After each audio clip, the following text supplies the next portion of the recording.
Lalu bagaimana apabila di lapangan kita temukan responden itu memiliki hobi memelihara ayam? Halo, bismillahirrahmanirrahim. Assalamualaikum warahmatullahi wabarakatuh. Berjumpa lagi kita dalam kesempatan kali ini. Semoga semua sahabat sehat, tetap semangat berkarya dan sukses selalu.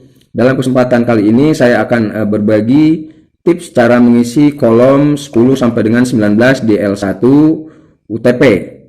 Nah, di sini yang harus kita tahu adalah untuk mengisi kolom 10 dan sampai dengan 19 itu, nah yang kita butuhkan adalah membaca rambu-rambu di atas. Nah, artinya ini terisi, ini kolom 10 sampai dengan 19 itu terisi jika kolom 6 itu berkode 1, 2 atau 3. Nah, ini kolom 6.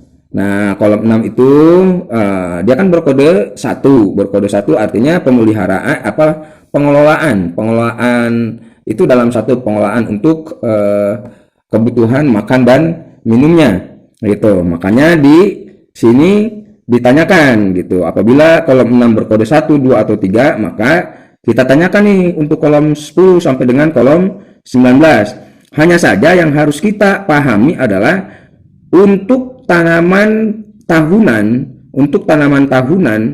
dan kehutanan juga ternak selain unggas itu referensi waktunya itu pada tanggal 1 Mei tahun 2023. Artinya pada tanggal 1 Mei tahun 2023 itu tegakannya itu harus masih ada. Artinya pohonnya masih ada, kemudian ternaknya masih ada. Nah, itu kan seperti itu. Jadi aktivitasnya itu tercatat atau masih dilakukan pada tanggal 1 Mei tahun 2023. Bagaimana sekarang apabila misalnya contoh si responden mengaku bahwa dia sebagai mengusahakan tanaman kehutanan tetapi sudah ditebang pada bulan April tahun 2023, maaf. Berarti tidak perlu kita berikan kode 1 di kolom 15 itu. Nah, kan seperti itu. Jadi di kolom 15 itu kan kehutanan. Nah, berarti tidak perlu kita berikan kode 1. Nah, kenapa kita berikan kode 1 ini? Karena pada saat kita tanyakan tegakannya itu masih ada gitu. Nah, tetapi untuk tanaman semusim itu referensi waktunya tetap dari 1 Mei 2022 sampai dengan 30 April tahun 2023 gitu. Nah, setelah ini terisi, kemudian di kolom 17 kita tanyakan kepada responden, jika kolom 10 sampai dengan 16 ada yang berkode 1, ya kan? Tanyakan di kolom 17, subsektor apa yang secara hasil itu kan dikatakan sebagai subsektor utama yang diusahakan oleh responden. Nah, di sini contohnya di sini ada kode 3. Kode 3 kita lihat di bawah. Berarti subsektor perkebunan yang menjadi subsektor utama di rumah tangga itu. Nah, kan? Kemudian di kolom 18 ditanyakan berapa jumlah anggota rumah tangga. Karena memang unit usaha itu patokannya ke orang. Jadi orang itu sebagai unit usaha. Ada berapa orang itu kan yang melakukan kegiatan pertanian di rumah tangga tersebut. Di sini diberikan contoh ada 2. Nah, ini harus konsisten antara kolom 18 ini dengan isian kolom 215 di L2 nanti. Kemudian di kolom 19 apabila teridentifikasi sebagai rumah tangga pertanian, maka berikan nomor urut usaha rumah tangga pertanian.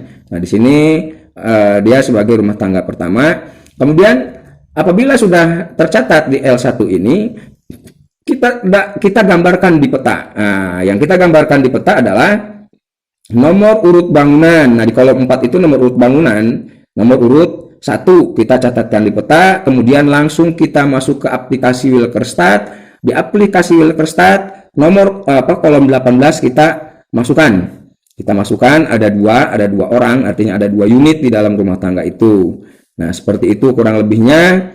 Nah, jadi kita ketika akan mengisi L1 kolom 10 sampai dengan 19 berpatokan pada kolom 6. Jika kolom 6 berkode 1, 2 atau 3, maka kita tanyakan kolom 10 sampai dengan 19. Untuk pengisian kolom 17, 18, 19 itu berpatokan jika kolom 10 sampai dengan 16 ada yang berkode 1, meskipun hanya salah satu yang diusahakan oleh responden, itu dari subsektor, dari 7 subsektor. Lalu bagaimana apabila di lapangan kita temukan responden itu memiliki hobi memelihara ayam misalnya.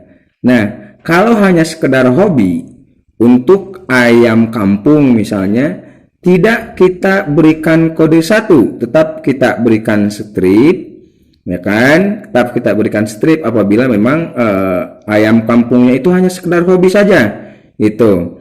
Tetapi apabila ada salah satu subsektor dari 6 subsektor lain yang diusahakan oleh rumah tangga, maka ayam kampung yang tadi hobi, hanya sekedar hobi tadi itu, kita tetap catat di L2, gitu. Tetap kita catat di L2.